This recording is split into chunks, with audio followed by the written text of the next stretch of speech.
may not need this at this point. We'll do some little bit of cookies, and we'll also do some on caching in the web.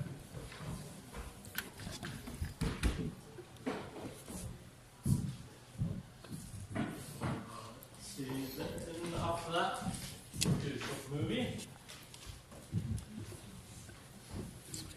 And we'll have some exam, some details. Is the Life of a web request. That's because I'm not doing that part. On the repetition, we'll also do the life of the web request.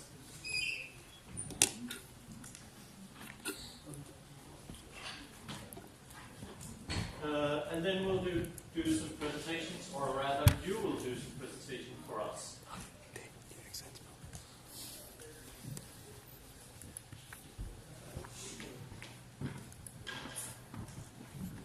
And when we get to the presentations, the export students will walk with me to one of the rooms down there, and the rest of you will stay here.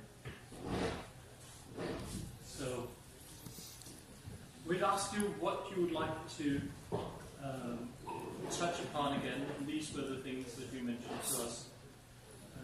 So these are the things that we'll just quickly talk about.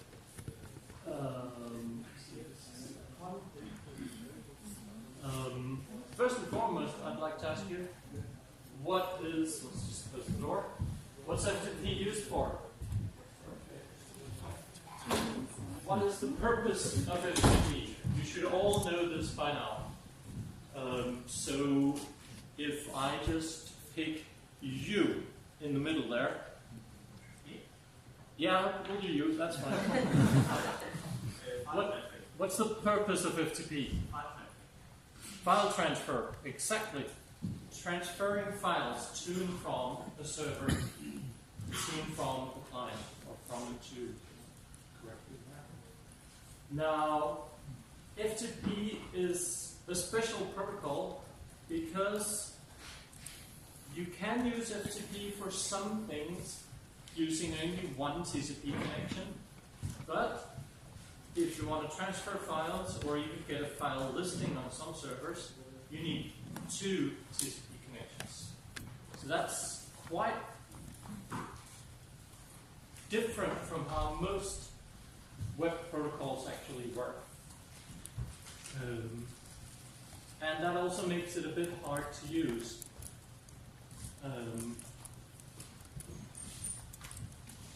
All of this you already know.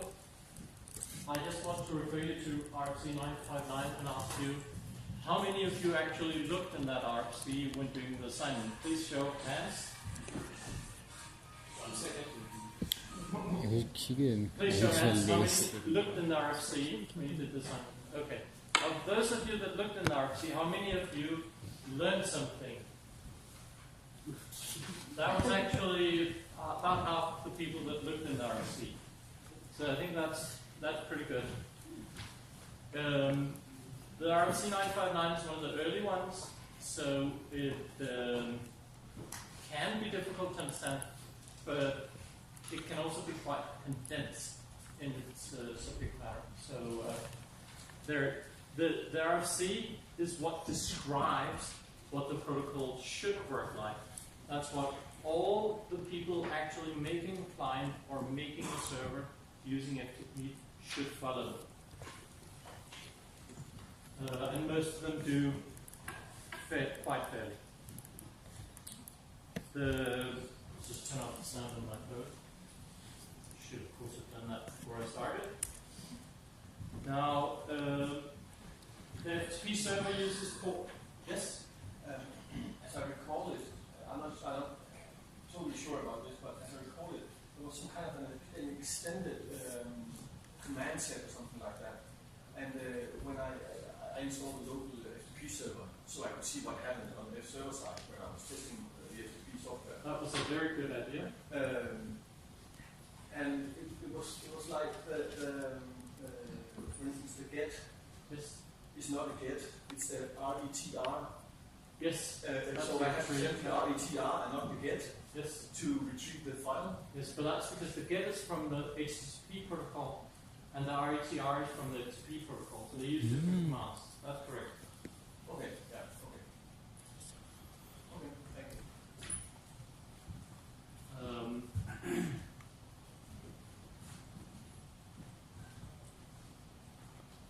When you connect to the server, you connect it on port 21 over TCP. There's some authorization where you give the username and password if need be. And then you can browse the directories and commands over the control connection. Make it without my stick. Yeah. Oh, it's done that. Perfect.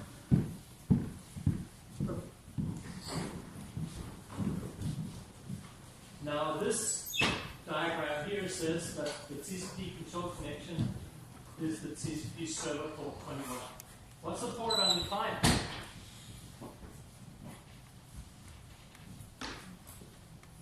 The client's the one who makes the connection. The server's always on, listening on port 21. So when the client connects to the TCP server on port 21, what port does the client connect from? Now we're going to get into the nitty-gritty details that we didn't do the first time. Yes? It's random. Exactly. Random, usually above 1024. Why is it usually above 1024? Yes? Either the ports below are not controlled by special permissions and the public. Your first was a very good guess, but not correct. The second was spot on. The first 1024 ports are reserved for named protocols, for special protocols. For instance, FTP, web, mail, you name it. And you can look them up. And if you do look up all the ports and see what protocols belong to the individual ports, you'll see that even though the first 1024 ports are reserved, some of them are reserved for more than one protocol. That shouldn't have happened, but it did. So we don't know what port the TCP client connects from. Then let's assume, like you were assuming, or most of you were probably, that the TCP client's behind a NAT. Then you have a problem when you want to get a file from the server, because usually the NFTP connection can be in one of two modes, active or passive. Default is active. That means that when you tell the server, I want to retrieve a file, the server tries to connect to your client. Can't do that because you're behind an app. Tries to open the data connection because you're behind an app, can't do that. So you need to, before you do that, send it a passive command that tells the server, I want to connect to you when we're doing the data connection. And the server then answers with some numbers and with a little bit of math that reveals the port that you should connect to on the server to do your data connection. I hope that all of you who did the FTP assignment discovered these things, because it's freely available online. It's even in the RFC, but there are also web pages that explain it in a more digestible format.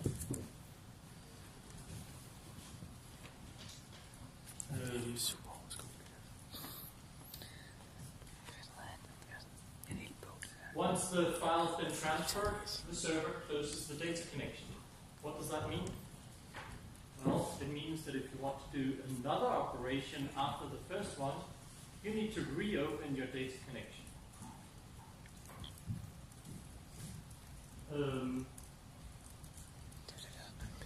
Yes. The server knows where you are. When you're in a specific directory, you ask to transfer a file to your client, and then the connection gets closed. If you then ask to transfer another file, then the server expects that file to be in the directory you're currently in. So if you don't want to get a file from the current directory, you need to change directory first.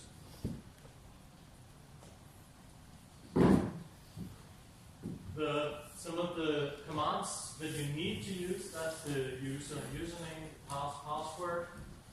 This list here returns a list of files in the current directory.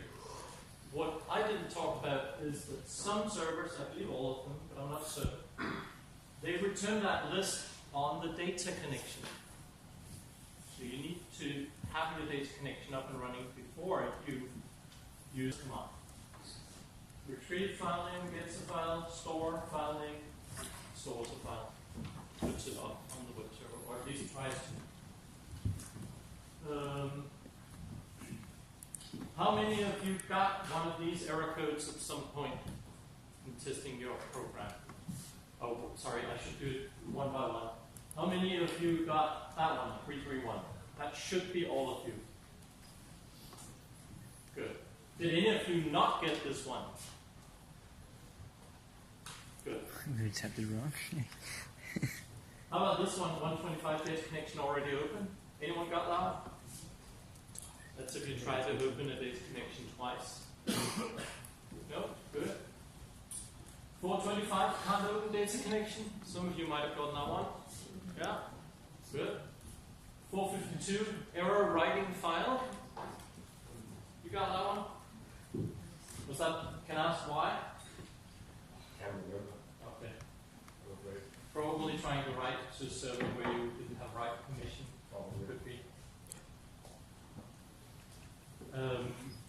So that's basically how XP works. Now, I glossed over one little thing, and that was when you send the passive command PASV to the server, it returns 6 numbers to you. Anyone care to elaborate on what those 6 numbers are? First First 4 numbers, the IP address, Expected? and the last 2 numbers you need. I think you need to multiply the first one with 15 or something like that, and add the last one or something like that. Exactly correct. You need to multiply the first one with, I believe it's 256 actually. Yes, I make 2 of them. Okay. And then add the second to get the port number. Now the IP address you should already know, so that should match up perfectly. Doesn't match up, I'd like to know. And there's something that is interesting to me there. So that was basically FTP. Do you have any questions regarding FTP before we move on? Or any questions to what I just said?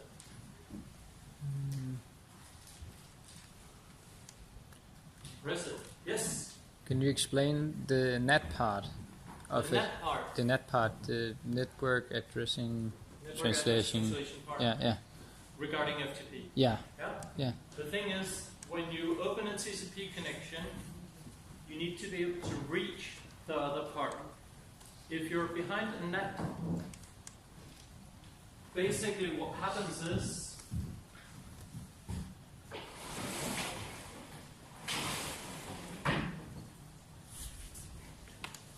if you're an ordinary client, just a laptop or ordinary computer, and in regards to TCP, this is NAT. And up here we've got server. And there's lots of routers in between here. The NAT thing actually makes it so you can only make TCP or UDP connections in that direction. If the NAT table is default, there's no holes in it that has been programmed in, then nobody can connect to a client from the internet. The only communication that can happen is if your client initiates it.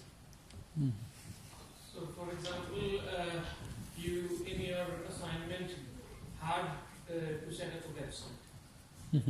When you have to set up your website, you have to do some kind of code for it. Do you remember?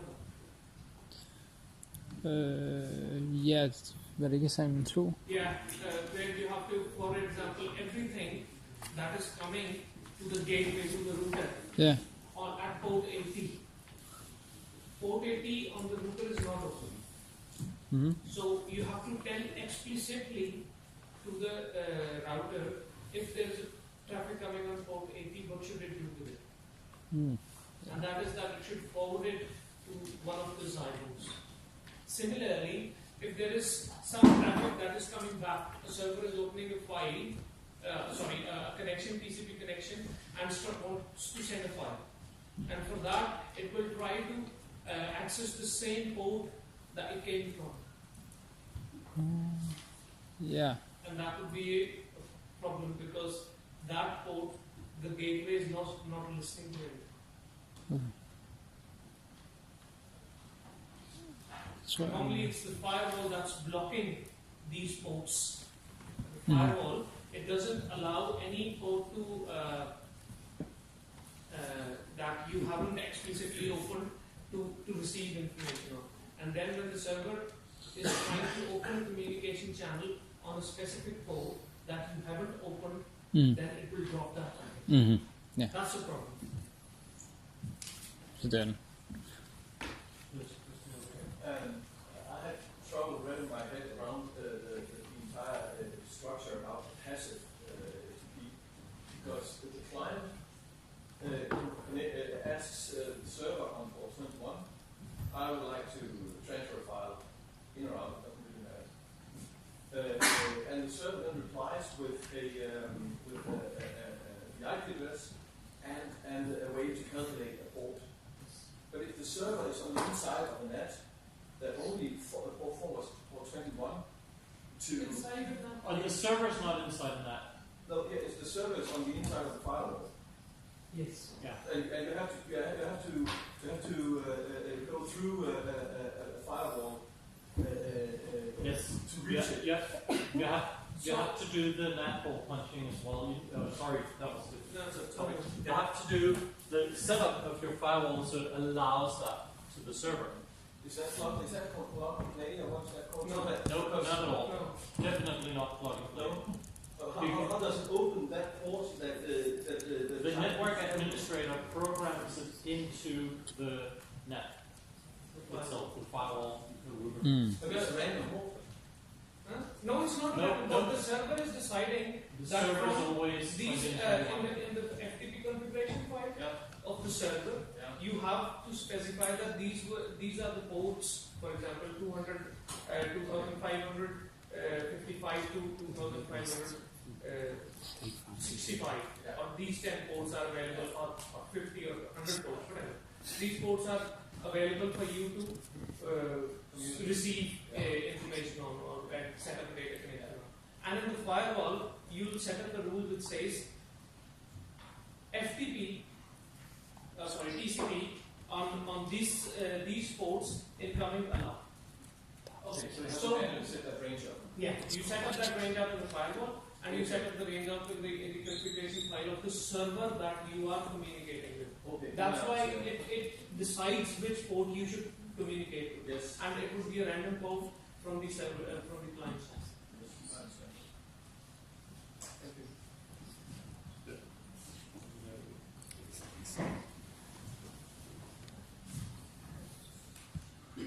So actually, just to summarize, NAT is also part of the firewall. That is why it's a bit confusing for you guys to say that firewall is something else and NAT is something else. Normally in Linux or firewalls, the IP tables is the net filter is the module that is introduced, and that net filter, there's a very complex defined passage that packet goes through before it reaches the process, and that process, that path that it has to go through, first it's received on the NAT table there, and it checks for the pre-routing and post-routing, and then there is a routing decision made inside the router.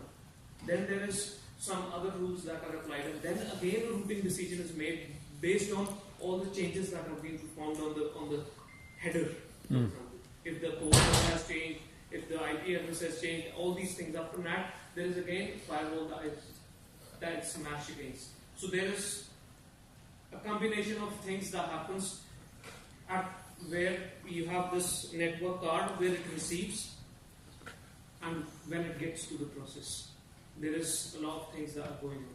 And also, just for your information, you can receive on your NIC all the packets that are roaming around in the net. Because the NIC drops all the packets that are not destined for it. But you can configure your NIC such that you receive all the packets in the network. And then you can promiscuously, it's called the promiscuous mode, where you can actually have all the network traffic, and then you can spoof and you can hack list, and use different stuff with it. Or monitor, or like Wireshark, you can sniff all the packets in the net. Just to be clear on this, in my experience, there are some NICs that can't do this, but is that still true?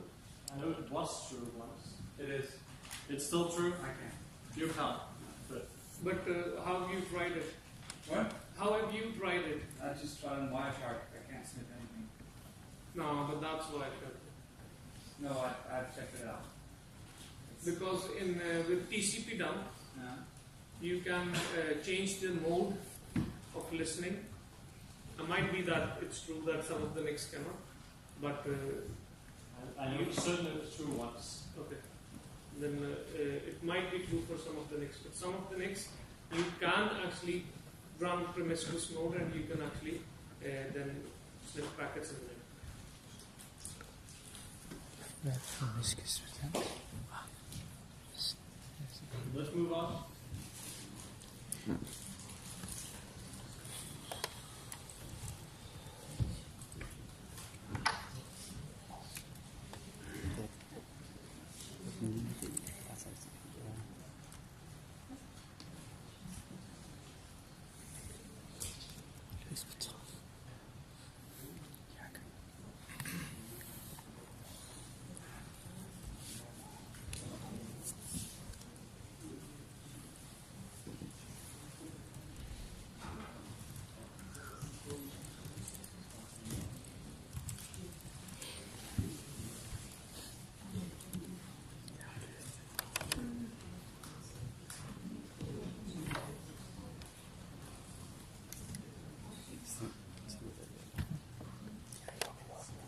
Cookies.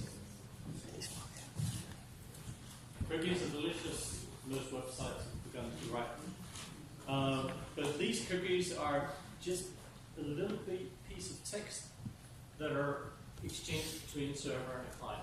Why would we do this? Why would we have cookies? What are they for? Yes?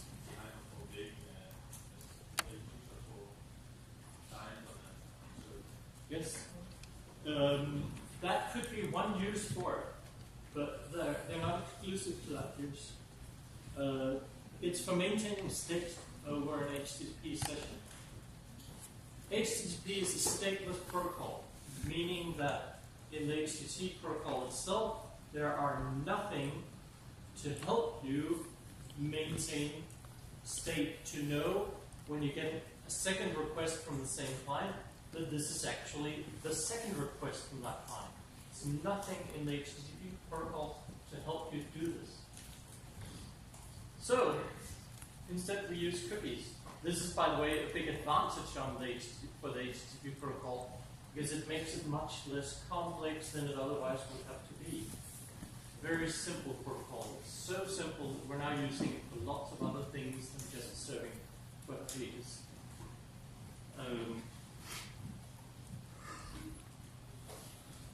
So the cookie, usually it's a number. Let's take this here.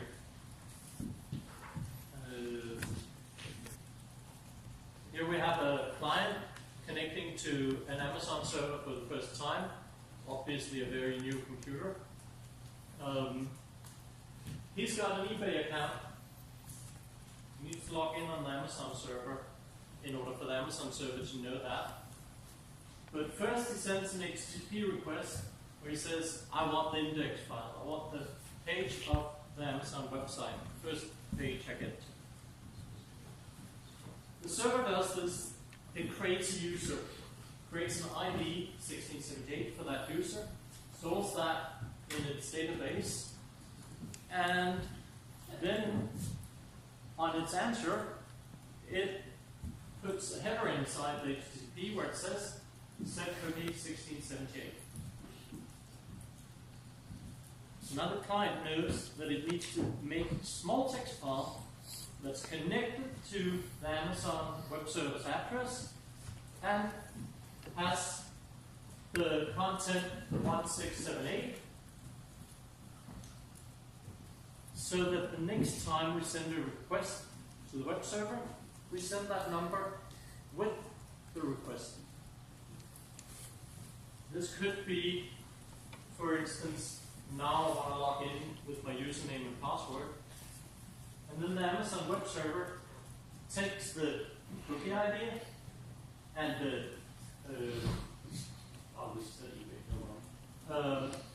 takes the cookie ID and connects it to the user ID it already has in its database and says, hey, this cookie number and this user, they're connected. At least as long as this session lasts. But knowing Amazon is probably across sessions. Now, have any of you tried to look at your cookies? No, let me rephrase that, because most of you, I would assume, have. How many of you in here have never tried to look at your cookies? Ooh, there are some. I would definitely recommend that, because it's quite interesting to see that most of them only contain a number. A long number, but they only contain a number. So that's just your ID into the database. Now, if the website that your cookie is connected to is small enough, you might have a small number. For instance, just 3, 4, 5 digits. If that's true, try changing the number and see what user you're then logged in as. Remember your old number if you want to use the old login again. But usually the websites are clever enough to choose very long numbers, randomly picked, so they're not accumulating just.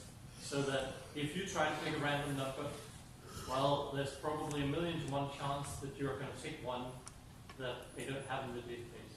Sorry, that you're going to pick one in the database. That's going to be very rare.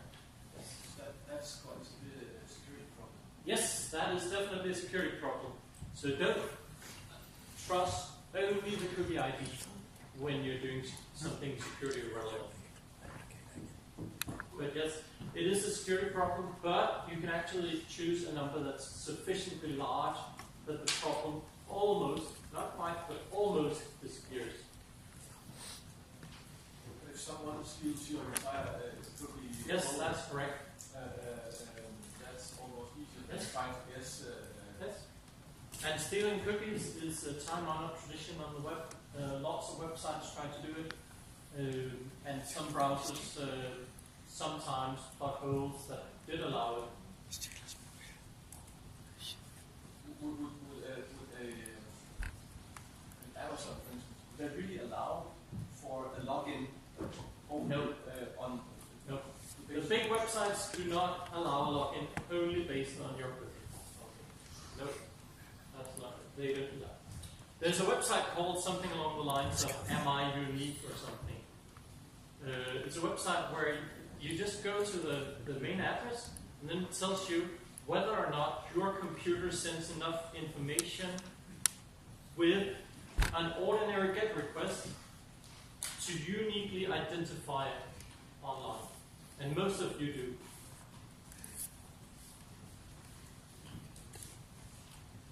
I know I do. But basically, this is how cookies work. Usually, you've got 3 different types of cookies. You've got the session cookies that get deleted the second you close the browser. You've got the long-term cookies that get deleted whenever the web server, whoever programmed the web server, decides they should get deleted. I know I've seen cookies that run out in 2038, the year 2038. So setting them for many years in the future is also possible. So when you then go to the Amazon website a week later, you still set the same cookie number, and the website knows, well, based on the cookie number, that's probably the same user. Based on lots of other information that they also use, it's definitely the same user.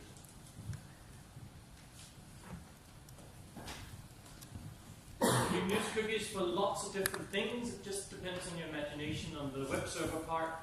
You can use them for authorization. You can use them for shopping carts, recommendations. You can use them for holding track of the state you're in when you're using your webmail. Anything the server can keep track on connected to one client, well, you can use cookies for that.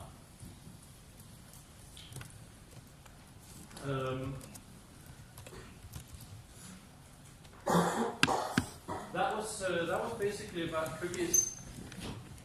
There isn't much. There's probably some more questions.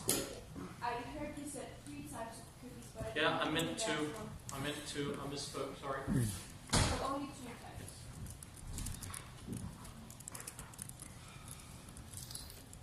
If you go in and delete your cookies, Yes. does that mean that the next time you connect to the server, that it'll give you a new counter? Yes, that's correct. But if you then log into the server, it will, if it's a well-programmed server, it will register that that user now has 2 different cookie IDs that are both his.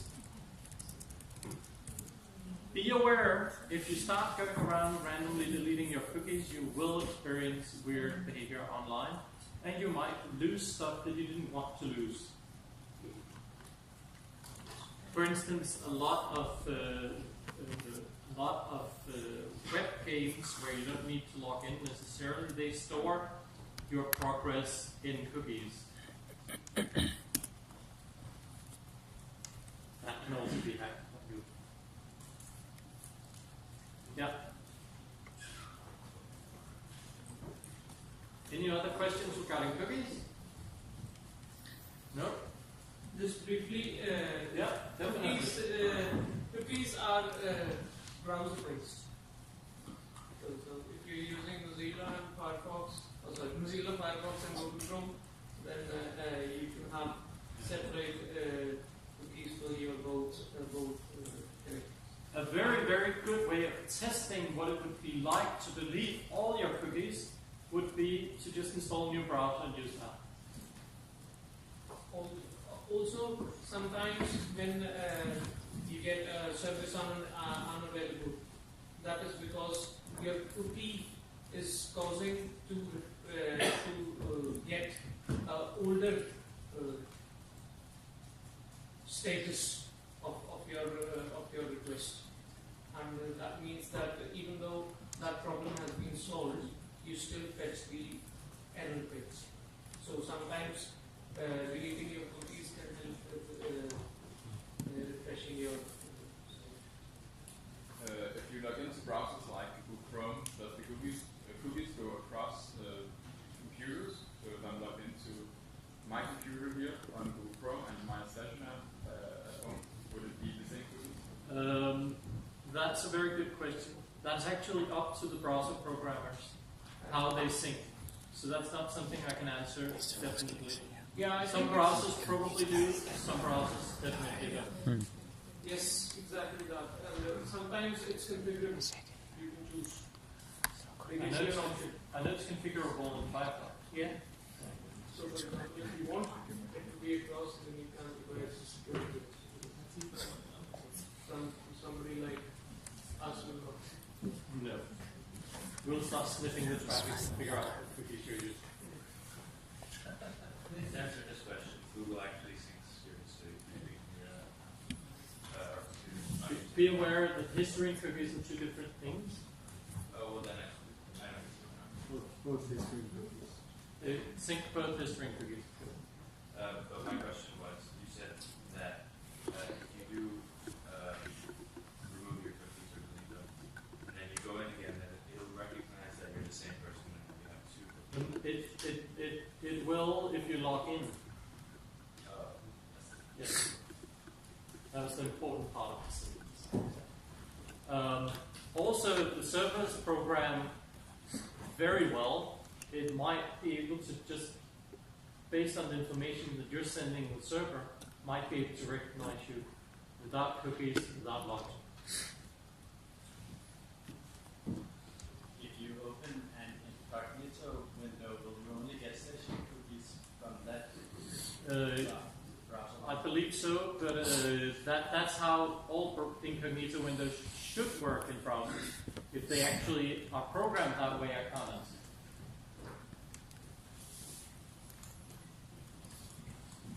Yes?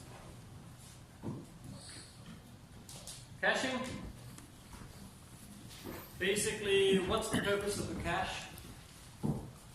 Any cache. Doesn't have to be a web cache. Any cache. What is the purpose of a cache? Yes? It's a buffer. It's a storage area where you frequently access data. Exactly. It's a way of getting some data without going to the source of that data if you have already gotten the data at some earlier time.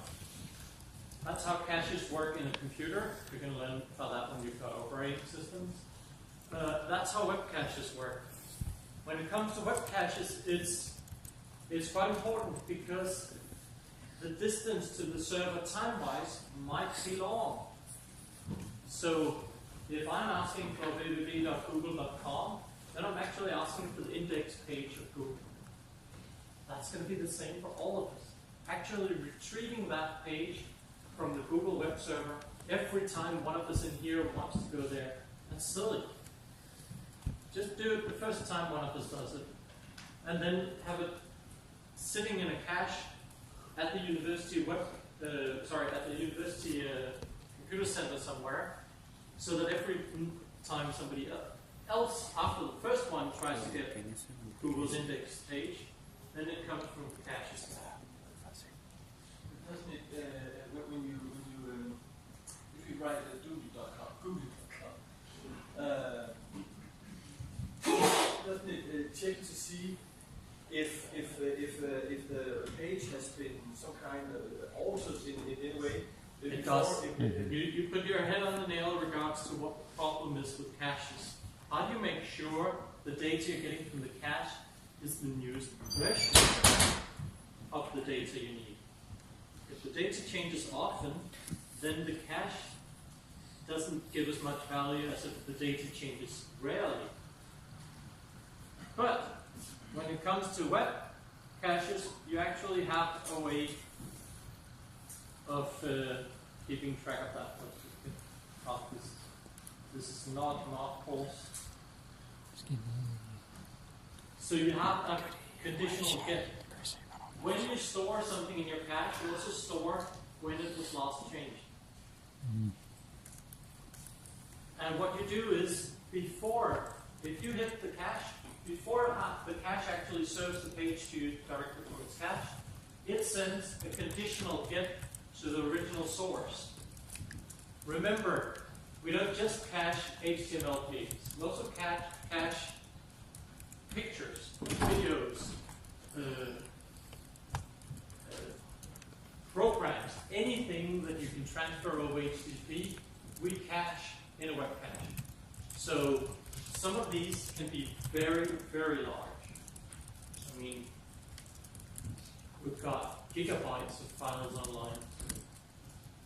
Now, you send the get, the conditional get, where you have a header that says if modified since, and then the date that this particular resource was last modified. And then the server responds, well, it was not modified. Then the cache knows, okay, I can just serve this 4 gigabyte video file directly. I don't have to get it from the source because it hasn't changed. So I serve my 4 gigabyte file over my 10 gigabyte gigabit per second network, so it actually downloads in 2 seconds. Instead of transferring it over the internet, where I'm connected because I'm on a mountaintop in Peru, I'm connected via 56 kilobits per second dial-up. And I'd have to wait a month for it to download.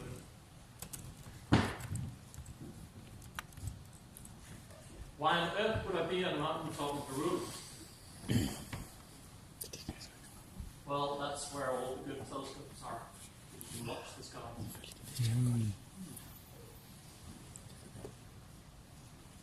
And they capture huge amounts of data.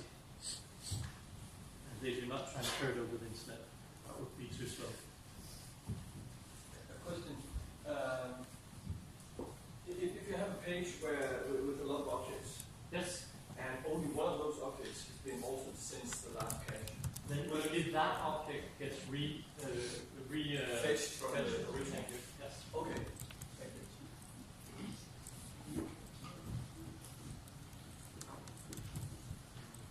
Yes. Just to be sure, why did you save the cache? Was it on your computer, or did you say something about the data? I'm saying that we're talking about web caches, then we're talking specifically about a separate computer on, for instance, DTU, on DTU's network that stores, that caches all these things with a huge hard drive. It's very, very much cheaper to, oh, that was really poor English, sorry. It's much cheaper to buy a big hard drive than it is to upgrade your connection to the internet. Much, much cheaper. Yes. But there will be caching on my computer and on the There will IPS. They will have etc. etc. So it there will continue. be a range of caches. Yeah. That is entirely correct. I just wanted to make this very, very simple to understand. But yes, you will have a cache on your computer. You'll have a cache on the network you're connected to, and then the ISP might have its own cache.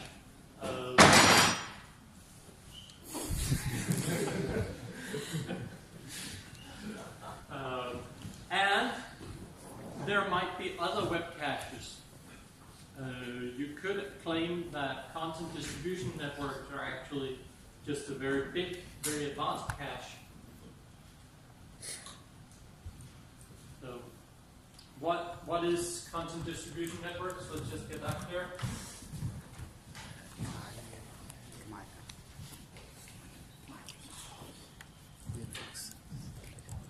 A name is good, or a description of what they actually are would be nice. Yes? And I see you're not certain, so I will judge you harshly. Very much not. Netflix, for instance. Yeah. Netflix, they run their own content distribution network. Amazon runs their own content distribution network. Google runs their own. And then there's a company called Akamai. I've talked about it previously. They also run a content distribution network, but they don't have any data of their own. They hire, they let others hire them. What are they called? Akamai, Akamai. That's the biggest one. You have everybody in this room have used Akamai, probably even today, without knowing it. Facebook, I don't think they have their own content distribution network, but they use Akamai. Sorry? I think they use Akamai. I think they use Akamai too. They do. We've got it for certain on there. Good. So basically what they do is they copy it to different places in the world so that the users are always close to the data. So it is actually a big, very big cache. This might be a more complicated question that requires a lot of information, but how do I know if I go onto Facebook here which my server is to go to? How does it locate there? How does it locate that? DNS. DNS system is used to redirect your request to the right Akamai server. So that's actually how it does it. Yes? Yes, okay. Made a lot of work because my time to sit down. Actually, I think I'll put this more.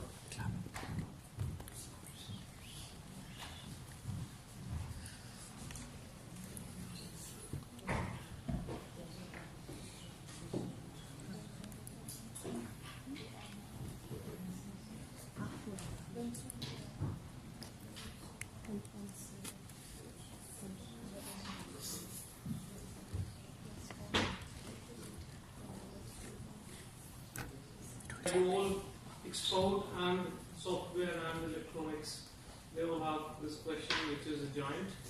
That is that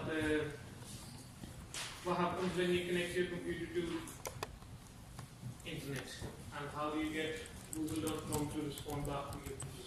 What's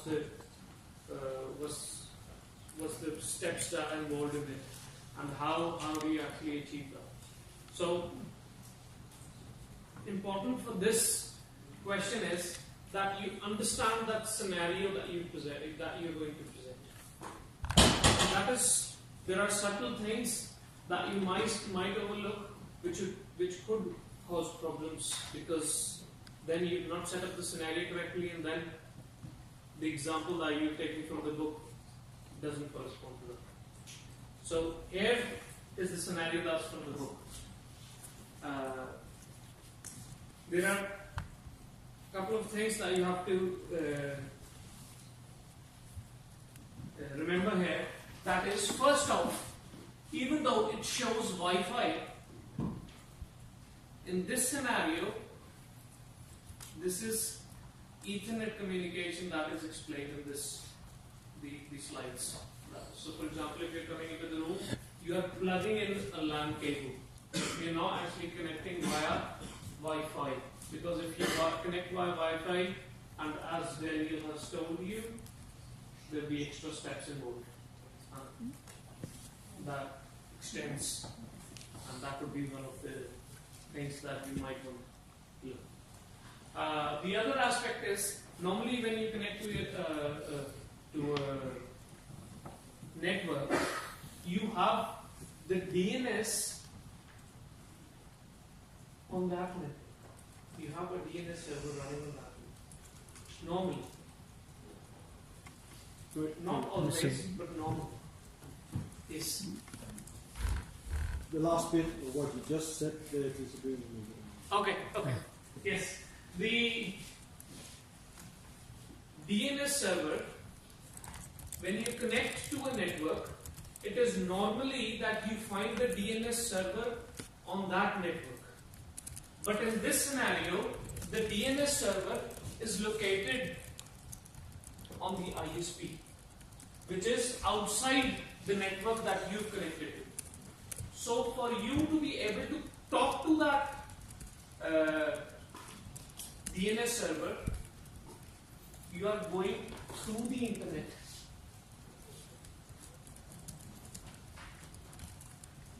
You're already traversing through the internet just to get to the DNS server.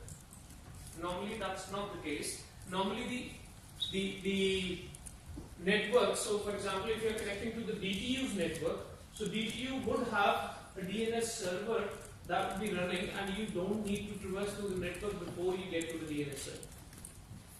So what does that change?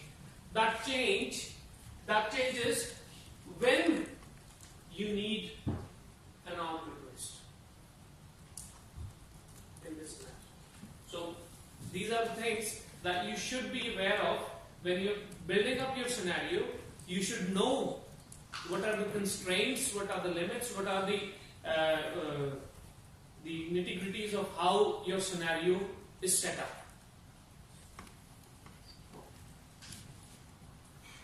So this is the thing. Alice's laptop is connected to the school network, so DTU's network, but DTU doesn't have a DNS server running. That is on the Comcast ISP that is running the DNS for that. Yeah. So that's the first DNS server that you can run. And then you have the web server that is in the Google's network. Somehow you have to get to that.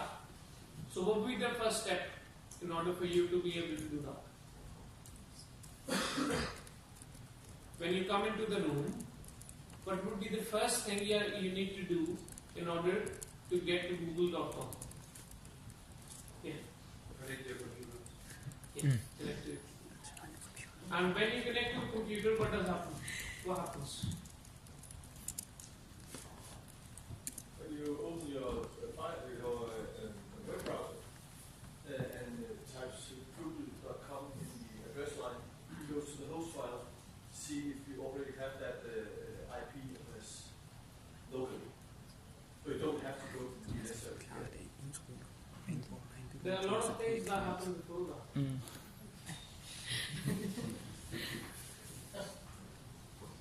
First, you need to get the IP address. Yeah. When you connect to your network, when you plug in the cable, you don't have an IP address as of yet. Yeah. Okay. So, yeah, you have a MAC address, and then you have to get an IP address of that MAC address. For that MAC address, you need to get an IP address for it. Yeah. And how do you get that? The router? No. Yeah. Yeah, the router. Oh, the router. Would you? Yeah, repeat? the router would run a specific something for it to be able to give you an IP address. A protocol server, DHCP server. DHCP server, yeah. So DHCP server would be the one which will be responsible for providing the IP address. So if you have a printer that you have configured should get an IP address and it went offline for a while, and if it wants to get back, then it will get the same IP address, but not in the case of a laptop that you're going to connect to your for that network, for example, because that would be subjected to change. And it could be that here when you connect to DTU's network, you get the same IP address that you get when you go home and connect. Or you get to Bellrope and connect. But that doesn't mean that IP address is in the same network. Even though it's the same, because IP addresses that you get are unique only in the subnet. They are not unique globally because of all the things with IPv4 and all that you know. And I hope you know. And that's why you don't have unique IP addresses in local network. So how do you, Daniel has been investigating a bit about the type of messages that you receive when you communicate with the DHCP server. And we were sitting together one day and we were also looking at it. And there is some discrepancy in the book also, not a discrepancy. In one place they say that all messages, there are 4 messages that are involved in receiving an IP address from a DHCP server. It's called the DORA process. Does anybody know DORA process? Yeah? Yeah, please. Yeah, discover, offer, request, acknowledge. Discover, offer, request, and acknowledge. Request. Oh. In which case would you only request and acknowledge? If you already know which IP you want. Yeah. Or you want to extend a lease. That would be another scenario where you only do request and acknowledge. So that's DORA process. You discover an IP, a DHCP server to get an IP address. In the network, there could be multiple DHCP servers running, and then you want to find out And how do you actually are able to only how are you able to identify a DHCP server? Okay, a bit faster. I think you send a packet. You send a package to the network saying I would like an IP address, and then the DHCP server says I have one. I have this one for you. Do you want that? And then you say yes. Yeah, but how does DHCP server only knows to reply back to that discover message? By the MAC address. It knows the MAC address from the original packet. As it hasn't retrieved the IP address yet. No. So the only way you can identify the sender it would be on the MAC address. Yeah, but it's not about the sender. How does, for example, when you send a discover out, Yes. you send it to the network and everybody that is in the network receives. Does everybody, now you all are connected to the same network, let's assume. And I come in and I start to connect my computer to the network and I send out a broadcast that everybody, each and every computer that is open here receives it. Does everybody respond to that discover request? No. Only the DHCP server.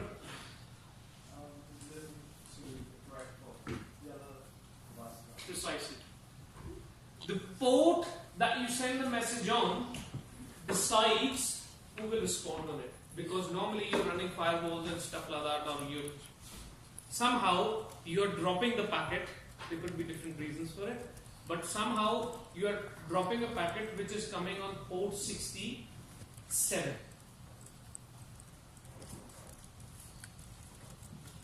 And that's how there's only the DHCP server is the one that responds back.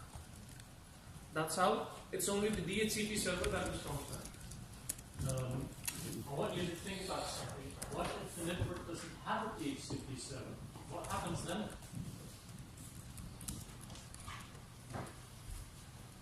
Nobody responds to the discover message. At one point you give yourself the IP address to 169 something. Exactly. There is a small range of IP addresses that is specifically for this scenario that machines can pick themselves and hope that nobody else picks the same one. Also local IP or something like that. I don't know. Because what I thought was that before DHCP, it was root P or system administrator. You had to go to somebody and he was picking up like IP addresses. Because And as soon as people started getting laptops, that became unmanageable. Unmanageable because of errors, and also maybe they used to provide a list of IP addresses. They put it on information, for example, and then you pick. There was reverse art that was being used for this. Would be in the world. Alright. But DHCP is the one that you're concerned about. So once you've gotten an IP address, what do you do next?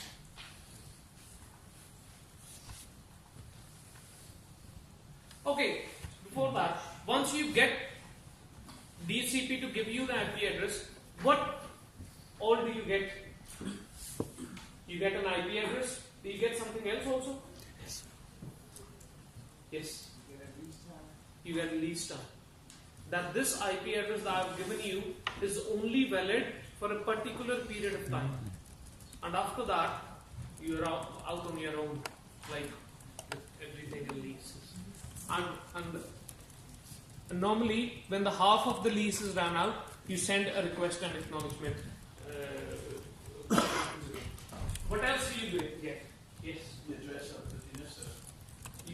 address of the DNS server. DHCP provides the address of the DNS server. What else do you get? Yes. You get the IP address of the first hop router, the gateway. What else do you get? Yes. The subnet mask. You get all these things and a bit more, but these are the 4 highlighted things that you get. Okay, nice. Now that we see export has read a lot, let's move further on and see how DNS is able to respond, how DNS works. So once you write google.com on the browser, what happens? So somebody from this side, yeah.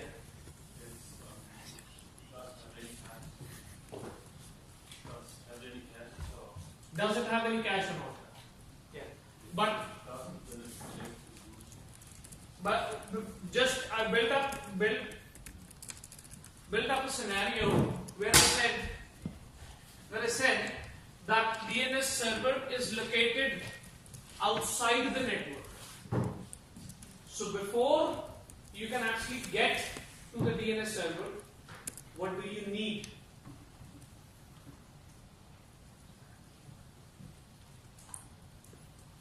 How can your computer send a message out? It has to go through the first hop router, like he said. What happens then?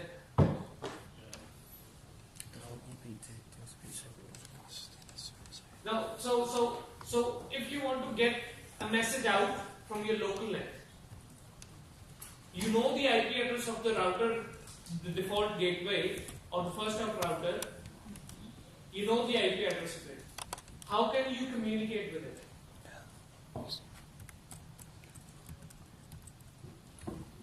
Do you need something extra before you can send a packet to it? Yes. You need the MAC address. You need the MAC address because this will be that you need to know the physical address of the host that you want to, or the node or whatever you want to get your message to or your packet to. And in order to do that, you need to. Which protocol helps to do that? Yeah.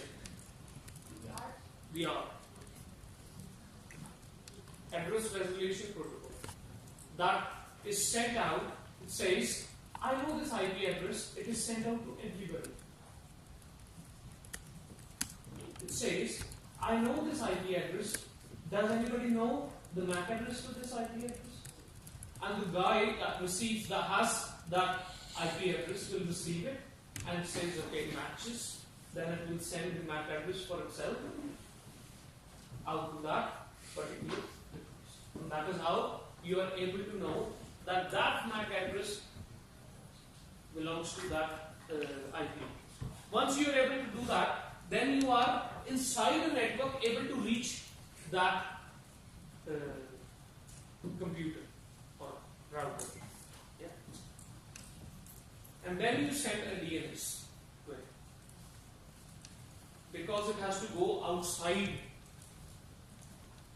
the local net. The DNS is located outside the local net. So you have to go outside, so you need it to be ARP.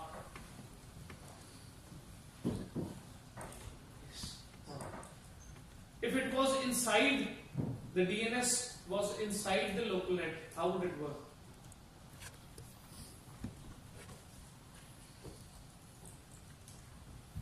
If the DNS server, instead of it was located here, it would have been located somewhere here.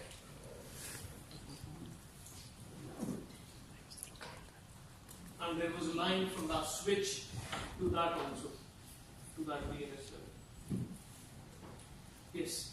Well, wouldn't it just reply in the ARP broadcast with its own MAC address? Instead of then you, instead of asking for the MAC address of the default gateway to go out of the network, you will ask for the MAC address of the DNS server that was supplied, the IP address that was supplied when you got the details from the DHCP. And then you just query that. So that's how it would work. Nice.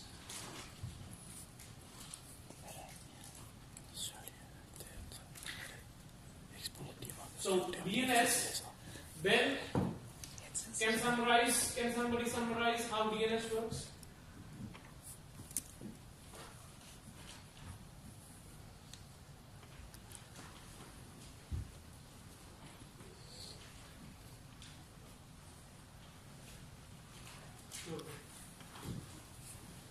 Alright.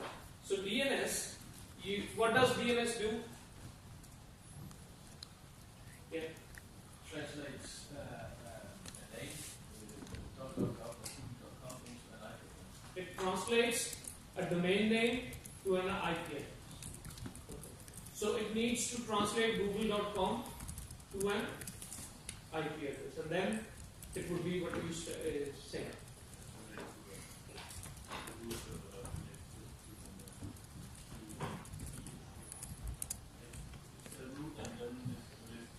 TLD.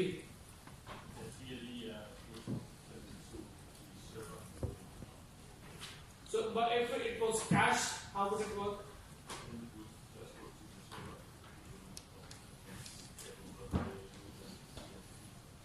So what happens is that you have the request that you send to the DNS server, which is not part of the hierarchy. So if it has the IP address of google.com, it just replies to that. Otherwise, it goes and goes to talk to the root server. If it has the cache address for the root server, then it will skip that and then just go to the TLD. That would be .com's IP address. And then you'll have .com IP address, and then you'll go to the authoritative server down. And the authoritative server will then tell you that this is the IP address of the actual domain that you're trying to connect. So then you'll be able to set up what would be the next thing that you'll be able to do. Now you've moved up. First you were in the link layer where you got the MAC address. Then you got the IP address for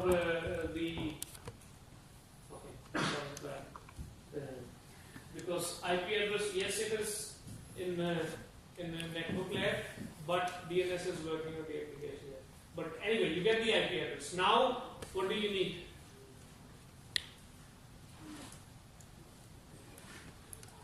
What do you need? Yes. If you have to establish a TCP connection with the server, You need to establish a TCP connection with the server. So that's the next step. Once you do that, there is also something about which, in order to get to that server, which protocols come in between, and then you could talk briefly about intra-domain routing and inter-domain routing, if you're interested. That would be nice to know how that plays a role and where does it fit in the host set of schemes. So, for example, RIP or OSPF or and BGP, how do they play a role in all this? When will they come into the picture? So that is something for you to find out. And then you get a TCP connection. TCP connection will then you set up a TCP connection, and depending upon if the TCP connection is you do three-way handshake, and then three-way handshake, how does that work?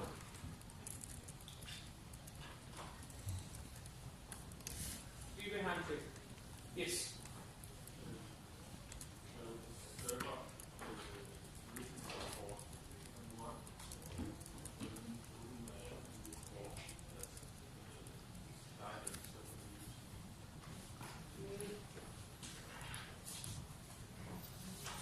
have a three-way handshake where the client initiates, sends a send request,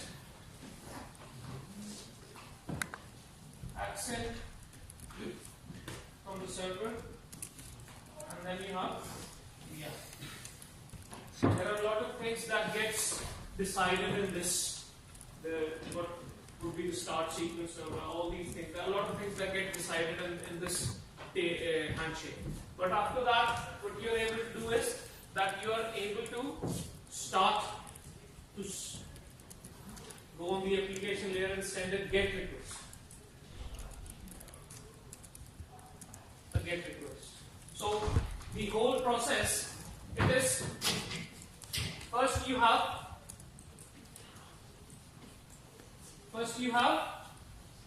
deciding which kind of, you have to decide which kind of communication that you want to establish. Is it wireless or wired? Depending upon that, you will get if it is wired, then you will get DHCP first, and then next R, then TCP, and then HTTP. This would be the sequence that you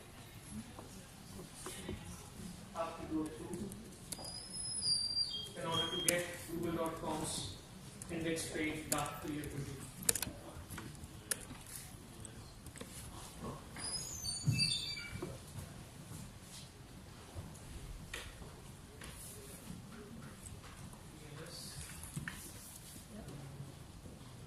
TCP.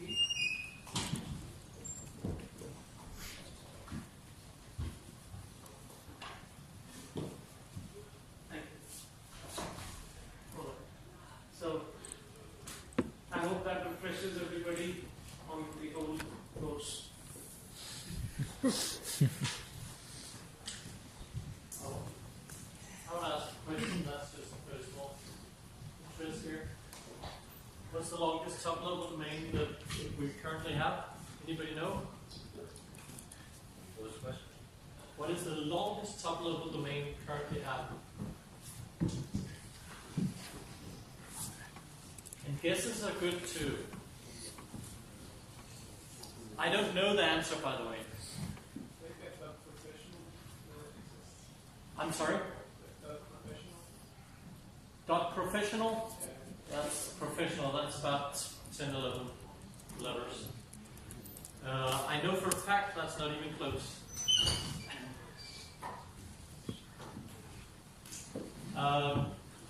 24 characters. There's definitely one tuple of the domain with 24 characters. There might be some that are longer.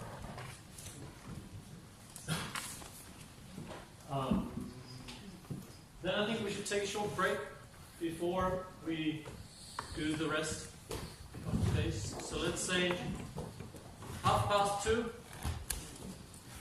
We'll meet up again.